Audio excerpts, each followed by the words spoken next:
এক ভাই বললেন না যে আপনারা গত 15 বছর কোথায় ছিলেন। শুধু একটা কথা বলি আপা, ঈদের পরে আন্দোলন, এই কথা বলে বিএনপিকে অনেক ট্রল করতো। আমাদের এক ভাইও বলছিল, আমি ব্যক্তি ওসমান হাদি বলতে পারি, আমার অসংখ্য বন্ধু বান্ধব সারা ঢাকায়, ঘন্টার পরে ঘন্টা তাদের সাথে ঝগড়া করেছি যে এই কথা যে বলো, বাংলাদেশকে স্বৈরাচার মুক্ত করার টেন্ডার বা ইজারা কি বিএনপি একলা নিছে? 20 টাকার জিনিস 80 টাকায় খাও, এটা কি শুধু বিএনপির মানুষ একা খায় নাকি তুমিও খাও? তাহলে তোমার আন্দোলন কোথায়? তোমার ভয়েস কোথায়? তুমি রাস্তায় নামো না কেন? বিএনপির উপরে দাও দাও কেন? বিএনপি যে পারে না, এই জন্য কি হয়েছে? বিএনপি ক্ষমতায় নাই, জেল খাটতেছে, গুম হয়ে যাচ্ছে, লক্ষ লক্ষ মামলা হচ্ছে, খালেদা জিয়ার হাত বাঁকা হয়ে যাচ্ছে। তো বিএনপি তো সাফার করছে, সে পারতেছে না, সে অযোগ্য। তো 20 টাকার জিনিস 80 টাকায় তো তুমিও খাও, তোমার আন্দোলন কোথায়? তুমি মাঠে নামো না কেন? এই কথা বলে বলে বহু মানুষের সাথে জীবনের সম্পর্ক নষ্ট হয়ে গেছে। এই আন্দোলনে অনেক ছেলেপেলে গ্রাফিতি করেছে, এর মধ্যে কিছু আওয়ামী ফ্যাসিবাদী পরিবারের ছেলেমেয়েও আছে, যারা আসলে ওরা গ্রাফিতি করেছে কিন্তু মনস্তত্ব গড়ে উঠেছে ফ্যাসিবাদী পারিবারিক কাঠামোর মধ্যে। আমি অবাক হলাম 7 তারিখ না 8 তারিখ একটা গ্রাফিতি দেখে। আপনি জানেন যে বেগম জিয়ার যে ভ্রুটা আঁকে, সাধারণত ওনার এখন অসুস্থ বয়স, ওনার ভ্রুটা এটা খুবই বাজে জিনিস, একজনের ফিজিক্যাল বডি শেমিং। তো উপরে আঁকেন, অদ্ভুত ভাবে দেখলাম একটা গ্রাফিতিতে একটা মেয়ে লিখেছে, মানে বেগম খালেদা জিয়ার ভ্রুকে স্যাটেয়ার করে, যে আরেকটু নিচে পিও, খেয়াল করেন, যে আরেকটু নিচে পিও।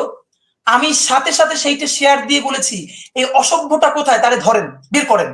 এবং আমি খুবই আজকে বলি, আমি অবাক হলাম, পরে আমাকে কয়েকজন নিউজ দিল এই মেয়েটা বরিশাল সদরের। আরো পরে জানলাম তার বাড়ি আমার উপজেলায়। তারপর আমি তাকে নক দিলাম, বললাম তুমি দুঃখ প্রকাশ করো, ক্ষমা চাও এবং সেটা গিয়ে মুছো। এই জন্য আমি বিএনপি করা লাগে নাই। একজন ভদ্র মহিলা এবং বেগম জিয়া, মানে বেগম জিয়ার সম্বন্ধে কথা, আমি আপনাকে একটা দায়িত্ব নিয়ে কথা বলি, আপনি একদিন চ্যালেঞ্জ দিতে পারেন। বিএনপির স্থায়ী কমিটির সদস্য সবাই এক পাশে বসবেন, কোনো প্রস্তুতি ছাড়া। আমি সব থেকে ছোট নগণ্য মানুষ শরীফ ওসমান হাদি টেবিলের উল্টো পাশে বসবো। বাংলাদেশের স্বাধীনতা সার্বভৌমত্বের প্রশ্নে বেগম জিয়ার অবদান কি, এইটা ওনারা সবাই মিলে বলবেন।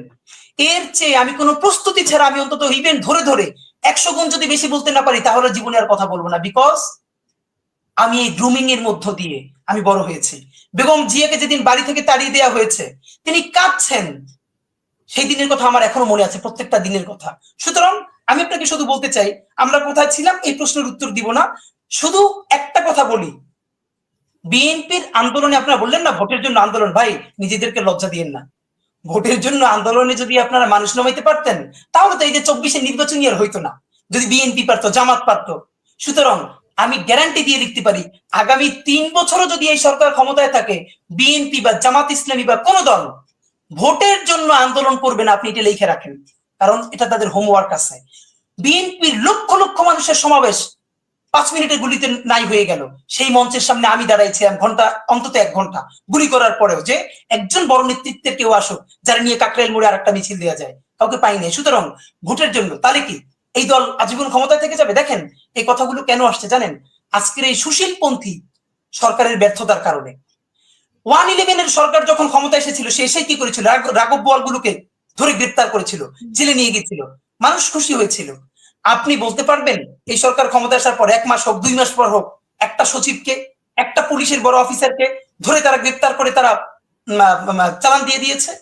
আপনি পুনর্বাসন, যখন তারা দৌড়ের উপরে থাকার কথা, তখন তারা কি হচ্ছে, তারা সচিবালয়ে আগুন লাগাচ্ছে। এবং এখন সেইটার আবার রিপোর্ট আসছে এই সচিবালয়ে আগুন নাকি বিদ্যুৎ থেকে লাগছে, এবং এমন ভাবে বিদ্যুতেরও মাশাআল্লাহ এত বুদ্ধি যে ওই রুমে লাগতে হবে আর ওই রুমে লাগতে হবে, মাঝখানে লাগা যাবে না। এবং নাহিদের উপযুক্ত নাহিদ ইসলামের রুমেই রাখতে হবে আর আসিফের রুমেই রাখতে হবে, বিদ্যুতের কিন্তু এই বুদ্ধিও মাশাআল্লাহ আছে। তো আপনি এদের একটারেও ধরে এই আমলা লীগ, পুলিশ লীগ এগুলোর বিচার করতে পারেন না বলে তারা এখন আপনার সারাদিন ভয় দেখাচ্ছে। এবং এই সরকারের এই ব্যর্থতার কারণেই আজকে নির্বাচন নিয়ে অবস্থা তৈরি হচ্ছে। নির্বাচন তো হতেই হবে, 3 মাস আগে 3 মাস পরে, নিয়ে আবার কথা কি? কিন্তু আমি যেটা সরকারি ব্যর্থতা এর মধ্যেই দেখছেন, কিন্তু এই সরকার দিয়ে তাহলে বাকি সংস্কার কিভাবে আশা করছেন, যে দীর্ঘ সময় এইটা একটা ভেরি গুড প্রশ্ন। আমি এবার একদম এই কথাটা বলা উত্তর দিয়ে আমার জন্য খুব রিস্ক, এরপরে বলি। বিএনপি না চাইলে শতভাগ সংস্কার হবে না, এটা আমি আপনার বলি। বিএনপি কারণ এখন সকল আমরা, বিএনপি আদেশ দেয় না তবুও বিএনপির দিকে তাকাই থাকে, কারণ জানে বিএনপি ক্ষমতায় আসবে, আমলা থেকে শুরু করে ওসি এবং ইউনো পর্যন্ত। সুতরাং বিএনপির যদি সদিচ্ছা না হয়, বিএনপি যদি এগিয়ে না আসে, এই সে যে পরিমাণ মাজলুম ছিল সেই চিন্তা থেকে, তাহলে সংস্কার করা অত্যন্ত কঠিন হবে। এটা আমি আপনাকে বলি, এটা বাস্তবতা। আমরা তাহলে কি করতে চাই? আমরা বিএনপির উপরে সেই পাবলিক প্রেশারটাই তৈরি করতে চাই যেন বিএনপি ফিল করে তার উপজেলা, ইউনিয়ন, জেলা কর্মীরাই মনে করতেছে না, খুনি হাসিনার বিচার করতে হবে, কিছু মৌলিক সংস্কার করতে হবে, তারপরে নির্বাচন করতে হবে। এবং দেখেন প্রেশার কাজে লাগে কিনা, ছোট্ট একটা গল্প বলি। ইনকিলাব মঞ্চ মাসখানেক আগে ইন্ডিয়ান এম্বাসি অভিমুখে একটা র্যালি করেছিল যে সীমান্ত হত্যার বিরুদ্ধে, বাংলাদেশের বিরুদ্ধে, প্রোপাগান্ডার বিরুদ্ধে, এরকম 3-4টা ইস্যু নিয়ে। আমরা গুলশান থেকে ইন্ডিয়ান এম্বাসি অভিমুখে একটা শান্তিপূর্ণ র্যালি নিয়ে গিয়েছি, আমাদের ইংলিশ প্ল্যাকার্ড ছিল, পরবর্তীতে আল জাজিরাও সেটা কভার করেছে।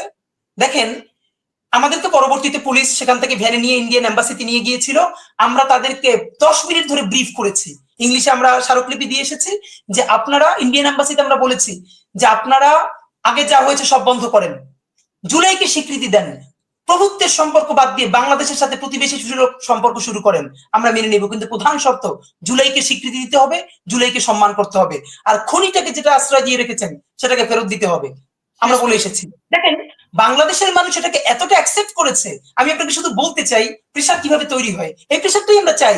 বিএনপির মতো বড় রাজনৈতিক দল 3 দিন পরে তারাও এরকম একটা কর্মসূচি দিতে বাধ্য হয়েছে। আমার আপনারা যত বুঝাতে চান, আপনারা কি কেউ বলতে পারে এইটা বুঝলে আমি কনভিন্সড হব যে না বিএনপি আগেই চিন্তা করেছিল, বলে নাই? না, বিএনপি এটা করতো না। আমরা যখন এটা করেছি এবং বিএনপি দেখেছে না পাবলিক এটাকে প্রচুর পরিমাণে অ্যাপ্রিসিয়েট করেছে, তখন সে মনে করেছে না এই পলিটিক্সটা আরো করা দরকার। তখন তারা 3 দিন পরে নয়াপল্টন থেকে মিছিল নিয়ে রামপুরে পর্যন্ত এসেছে, পুলিশ তাদেরকে বাধা দিয়েছে, তারপরে তাদের প্রতিনিধিরা গিয়ে এম্বাসিতে, ইন্ডিয়ান এম্বাসিতে গিয়ে স্মারকলিপি দিয়ে এসেছে। তা আমাদের কথা হলো আমরা কি ক্রেডিট নিচ্ছি? নো, এটাই আমাদের আনন্দ যে আমরা এমন একটা প্রেশার তৈরি করতে চাই যাতে বাংলাদেশের পলিটিক্যাল দলগুলো এই প্রেশারের কারণে তারাও বাংলাদেশমুখী থাকতে বাধ্য হয়। তাদেরকে আমরা ঢাকামুখী রাখতে চাই, বাংলাদেশমুখী রাখতে চাই। এই জন্য তাদের প্রতি যে প্রেশারটা দরকার সেই প্রেশারটাই আমরা ক্রিয়েট করতে চাই।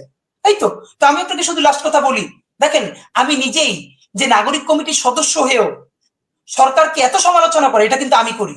আজ পর্যন্ত কিন্তু তারা আমাকে কেউ কিছু বলে নাই, এবং আমাদের ভাইরা বিব্রত হয়, আমি জানি আমাদের যারা ছাত্র উপদেষ্টা আছেন তারা বিব্রত হয়, তবুও আমি বলি।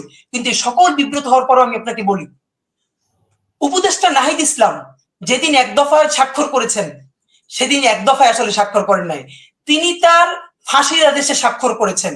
যদি 5ই অগস্ট না হতো তাহলে সবার আগে ফাঁসিটা হতো নাহিদ ইসলামের। সুতরাং আমি ওসমান হাদি যত লম্বা লম্বা কথা বলি, আমাকে মনে রাখতে হবে 5ই অগস্ট হয়েছে বলেই আজকে আমি কথা বলতে পারছি, আর আপনারা আমাকে ডাকছেন, আর বাংলাদেশের মানুষ আমাদের কথা শুনছে। আমার কিন্তু আগে ফাঁসি হতো না ভাই, আমার হয়তো জেল, আমার ফাঁসি হইলো হয়তো 5 বছর পরে, প্রথম ফাঁসিটা হয়তো নাহিদের। সুতরাং যার ফাঁসি নিশ্চিত তার ভুলকেও আমি সম্মানের সাথে দেখতে চাই, তার ভুলের সমালোচনা করব, কিন্তু তাকে বিপদে ফেলবো না এবং তার স্টেক নষ্ট আমি করবো না। সুতরাং এই আন্দোলনের ইমাম আমি নাহিদকে মানি, আসিফকে মানি, মাহফুজদেরকে মানি, ইমাম মেনেই আমি তাদেরকে প্রচন্ড সমালোচনা করব, কিন্তু আমি তাদের সেই ক্রেডিটটা দিতে চাই যারা, যেই বিএনপির ছাত্র দলের ভাইয়েরা বেগম জিয়াকে মিছিল দিয়ে কারাগারে দিয়ে এসেছেন, আমাদের এই ভাইয়েরা বেগম জিয়াকে সসম্মানে শুধু মুক্তই করেন নাই, রিজভী ভাই জেল থেকে বের হয়ে চোখে পানি ঝরঝর করছে, তিনি বলছেন এই ছেলেগুলো আমাদেরকে মুক্ত করেছে। আর বিএনপির ভাইয়েরা আমাদেরকে, অনেক ওনারা মনে করছেন আমি ব্যাখ্যা দিব আমি গত 15 বছর কি করেছি, জীবনেও ব্যাখ্যা দিব না, কারণ কি করেছি এই ব্যাখ্যা দেওয়ার সময় আমাদের নাই।